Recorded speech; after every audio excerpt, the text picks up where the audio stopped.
Today, we're going to take a deeper dive into what I mean when I say that Nayax credit card readers are the most versatile credit card reader for the car wash industry.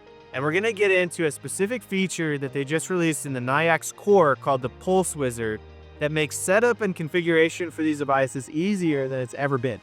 So whether your installation is going to be on a vending machine, you want to do multi-price mode on a token vendor, or come over here in a car wash bay and have it run in count up mode, or way back in the back on my vacuums, where you can set it up in either multi-price mode, single price mode, count up, however you want. That can all be easily done inside the dashboard of Nayax. So let's jump into my dashboard so I can show you how to do that. Once logged in, find the Machines tab near the top, and then select the device that you want to make the changes to.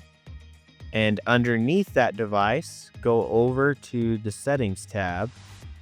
And then on the left-hand side near the top, select Pulse.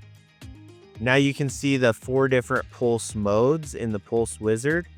And this machine is currently in multi-price. So as I scroll down, you'll see the multi-price settings and how those settings display on the device. There's even a custom messaging option for when the device is processing. But for this example, I want to show you how to change the device to a different mode. So we'll select Pay As You Go, which I also call Count Up mode, and is what I use in my car wash bays. The settings for that I'm going to input are count up/down. And then the pricing is 5 cents under credit per delta time. And my pricing is a $3 minimum charge with a $20 maximum charge.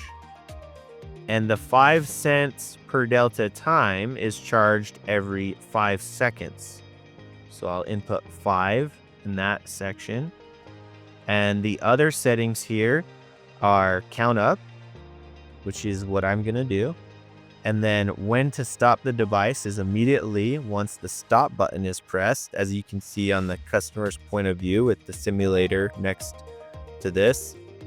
And then I do not need this setting turned on for my device. And I do not have an external stop button, so I'll also select no there.